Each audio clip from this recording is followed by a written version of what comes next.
So for our second lesson, we're going to talk about transformations of exponential functions on the coordinate plane. So really what that means is just moving around the exponential function to see what changes occur. So when we complete transformations of functions, they're done to what is called the parent function. That's just like the original function for what you started with. So it's the simplest version of a family of functions. So, for example, think about a parabola, right? A regular parabola looks something like this, and that's represented by the equation y equals x squared. So in the past, we've looked at and graphed parabolas in many forms. For example, we've looked at equations in vertex form. And you might not have seen that for a while, but I'll refresh your memory for what that is, where the values of a, h, and k cause the parabola to change in different ways. So let's take a look just at what effect those values have. So here's just a regular parabola. This is y equals x squared. And I want to show you what happens if we change either a, h, or k. So I just made some sliders on Desmos for those. So if I change my h value, notice that's the closest one to x in the parentheses there. That changes where it is horizontally, so it's moving the graph left and right. As far as the k value goes, if I increase that, my graph goes up, and if I decrease it, my graph goes down. So you could think about that number on the outside as a vertical shift up and down, while the a value stretches or shrinks my graph to make it either more narrow or a little bit wider, but you should notice that once I get into the negatives, something else happens, but we'll talk about that in a little bit. So what we want to focus on here was that h is some sort of horizontal shift, k is a vertical shift, and a is a vertical stretch or shrink. And again, we'll sum that up in a chart to memorize in a little bit. So on our calculators for number 1, let's graph f of x equals x squared, and g of x equals x minus 3 squared. So you could just go into y equals, plug one of them into y1, plug the other into y2, and see what happens. So here I've graphed y equals x squared in the red, and now I'm going to graph y equals x minus 3 squared in the blue. Now you should notice that the graph shifted to the right. The question is by how many units? If you're looking at the equation, you might be able to figure it out, but it actually took all the points and just scooted them to the right 3 units. That's the effect the minus 3 had. So I'm going to call that a horizontal shift by 3 units. So notice when I have a minus by the x in the parentheses, that actually makes it shift to the right. So make sure you include the direction there. Horizontal shift by 3 units right. Now if we look at example 2, I want you to think about the graph of h of x equals x plus 5 squared and how that compares to the parent function of f of x equals x squared, so just my original parabola. I want you to take a guess before you even graph it. If when we subtracted 3, we had a horizontal shift right 3 units, when we add 5, if you take a look here, it's actually a shift. Here's my regular x squared, and my blue one is y equals x plus 5 squared. It shifted to the left 5 units. So I would call that a horizontal shift left 5 units. More generally, if I've got some function f of x, regardless of if it's a parabola or whatever we're working with, if I subtract some number from the x value, that shifts the graph right c units. And c could be any number. C is just a placeholder here. And if I see f of x or f of x plus c, I'm adding a number to x in the parentheses, that shifts my graph left c units. So those are the first 2 big rules we want to worry about here. If I'm subtracting a number from x, I go right that many, and if I add, I go left that many. Of course, for most of these, you'll be able to plug them both into your calculator and see what the effect was just to check. Let's take a look at number 3. On your calculator, graph the following functions. F of x equals x squared and j of x equals x squared plus 4. So the question is, what's going to happen when I do something not directly to the x? Notice that I'm squaring the x and then I add the 4. So that 4 is not in any parentheses, and that's going to have a different effect on the graph. If I graph them in my calculator, and you could just do this in your TI-84, instead of moving plus meant left before, because it's outside the parentheses here, not directly affecting the x, it's taking all of my points and moving them up 4 units. So rather than this being a horizontal shift, which would be left and right, I can call this a vertical shift up 4 units. So by that logic, if I see something like x squared minus 6, and I want to know how that compares to f of x equals x squared, you could graph this in your calculator just to make sure, but this is a vertical shift down 6 units. So more generally, if I'm adding something to the entire function on the outside of the parentheses, not directly to the x, that's going to shift the graph up c units, as opposed to subtracting that value, which will move it down c units. And again, c is just some number that could be replaced with whatever we need it to be. Now here's where it gets a little tricky. What happens when I negate my function? So if you remember, when I changed that a value in the beginning, some weird stuff happened when it was negative. So when I negate my function on the outside, look at what happens here. It's like I took all of the red points in the parabola and just took them and flipped them over the x-axis, that horizontal line. So I go from something that looks like this to something that looks like this. And I flipped it right over that line right there. So anytime we're negating a function on the outside, we're going to say that reflects the graph over the x-axis. Really what's happening here is that we're taking all of our y values. Let's say this y value is 4. I'm taking that y value and negating it, so that the corresponding y value of my new function would be something like -4 right down there. And you're doing that to every single point on your graph, which is why that flips it over the x-axis. So let's see how we could apply those transformations now to exponential functions. So think about the function we did, in this case it wasn't yesterday, it was probably 2 days ago, of just 2 to the x.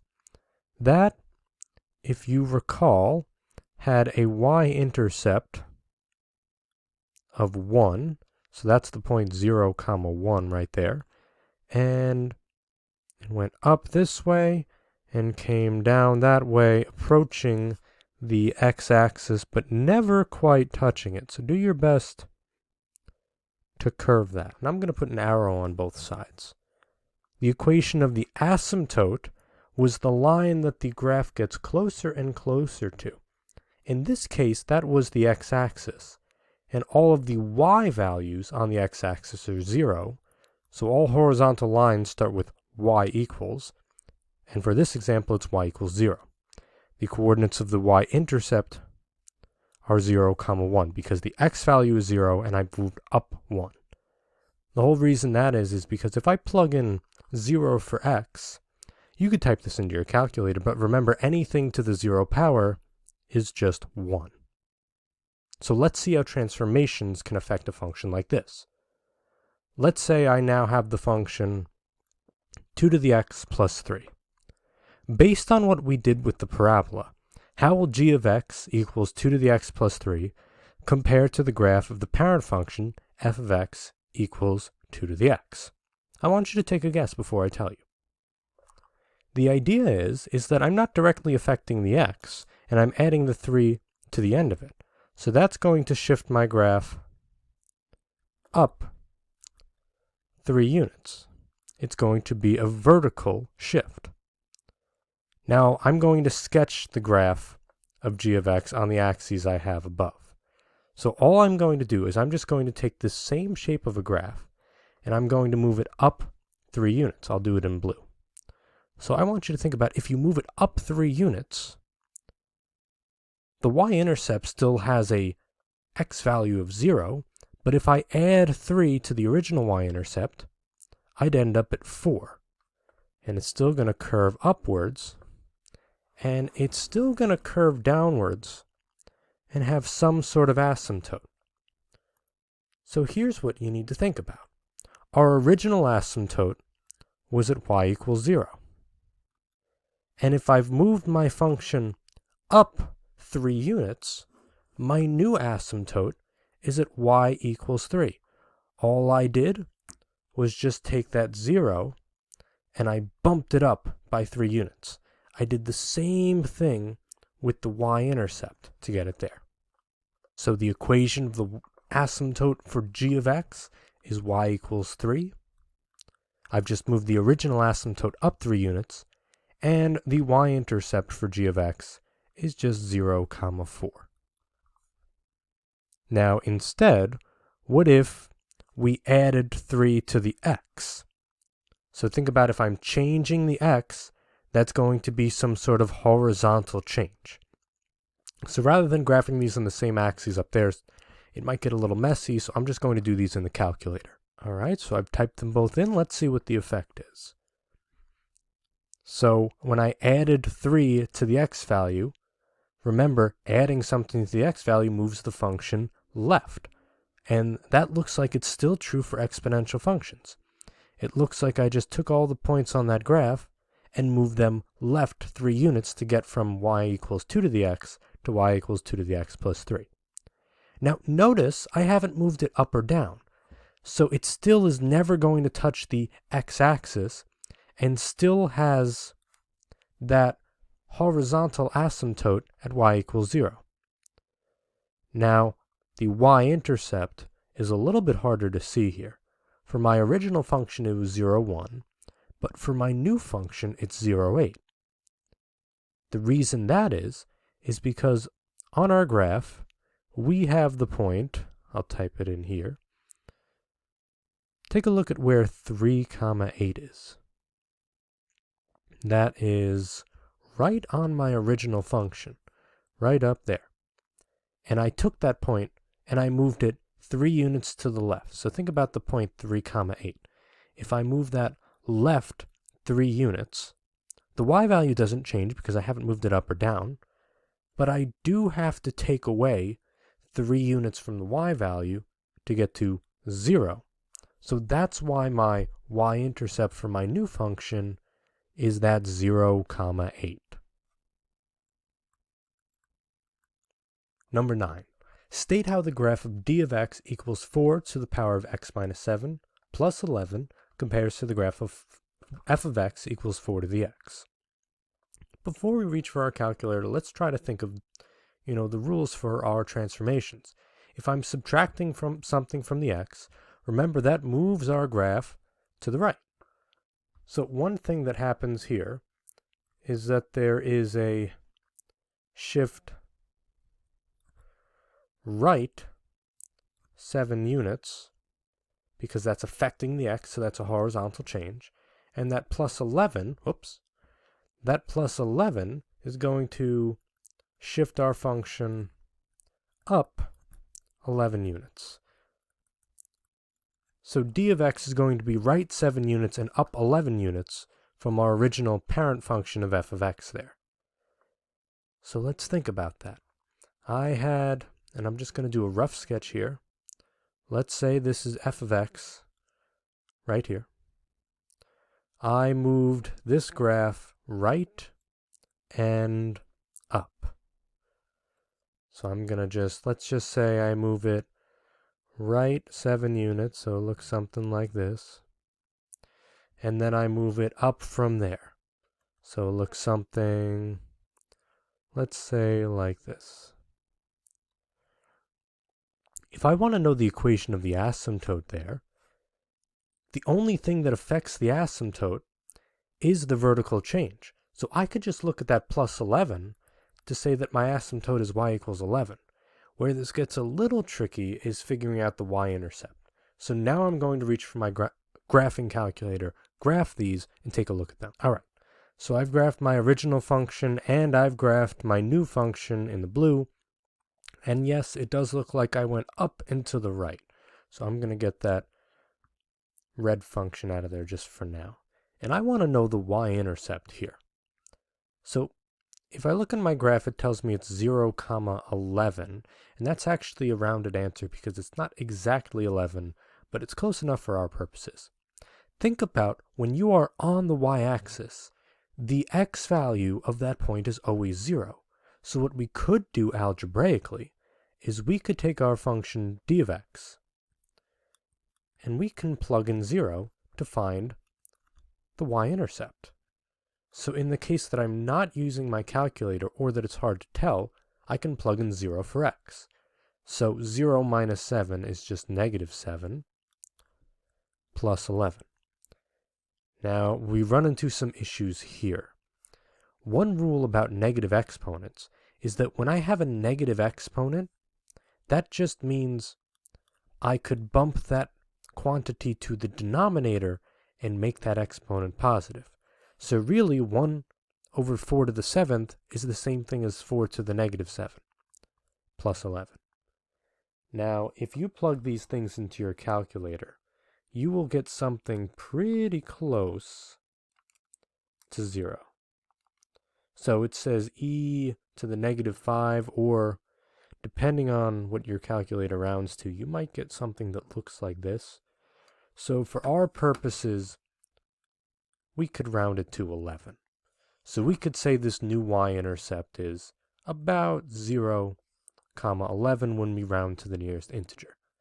So in the case that it's hard to see, you could either plug in 0 for x and see what you get, or you could just go to the table in your calculator, find where x equals 0, and see what the corresponding y value is. So just to sum it up, this box right here is something that you're going to need to memorize. These are the rules for transformations, which you've worked with before, but it might have been a while since you've seen them. So remember, if you add something to the outside, that moves you up c units. If you subtract something, you go down c units. If you add something on the inside of the parentheses directly affecting the x, that's a horizontal change, and that's going to move it left c units, as opposed to subtracting c, which is going to move it right c units. And remember, if I negate everything, that's a reflection over the x-axis. So these are the big transformation rules that you're going to need to know for the rest of this unit. Let's try a couple of examples. Number 1, state how the graph of b of x equals 3 to the x plus 6 minus 8 compares to the graph of f of x equals 3 to the x. So you've got two options here. You could try to graph these, but it might be a little bit hard to tell what happens here, but it's still a good idea to start with. But I remember my transformation rules. I know that adding something to x moves it left, so I'm going to say that's a shift left 6 units. And I know that subtracting something on the outside, not next to the x, is going to move my function down 8 units. So remember, if you're talking about the asymptote, the only thing that you need to worry about is the vertical change. If my regular asymptote is normally at y equals 0, and I went down 8 units, my new asymptote is just going to be at the line y equals negative 8. And you could check in your graphing calculator. It'll look like your graph's curving off towards negative 8, but it's never actually going to touch it. So the question is, where does the original y-intercept shift to? Again, you could look at the table in your calculator to see where x equals 0, or you can just plug in 0 for x. Since I don't want to reach for my y equals here, I'm just going to plug in 0 for x. So this is the same thing as 3 to the 6 minus 8. And 3 to the 6, I know that's pretty big. I don't know that off the top of my head. But that's going to be 729 minus 8, which ends up being 721. So my new y-intercept is just, running out of room here, 0, 721. And remember, that's exponential growth, so that's if the graph's going up. But for exponential decay, something like number 2, all of the same rules still apply. So let's take a look at number 2. Describe the transformation that transforms f of x equals 1/2 to the power of x to r of x equals 1/2 to the x minus 9 plus 12. So this is essentially the same question, just worded a little differently. Well, minus 9, I'm subtracting something from x, so that must be a shift right 9 units. And then I'm adding 12, so I'm shifting up 12 units. Now, it doesn't matter what order you put these in. I usually start with my horizontal changes and then move to my vertical changes. Write the equation of the asymptote for r of x. Well, again, for my parent function, even though it's exponential decay, the asymptote is still at that x-axis there, right? It's going to curve off towards y equals 0, but never really touch it. This is just a rough sketch of that parent function, 1/2 to the power of x. So if my original asymptote is at y equals 0, and I bump that down, I bump that up in this case, my new asymptote is y equals 12, and the new y-intercept, again, if you just plug in 0, I'll show it real quick here, but I just plugged this straight into my calculator, and I got 524. So my y-intercept for my new function, r of x, occurs at 0, 524. Now let's try writing a couple of equations, so going in the other direction.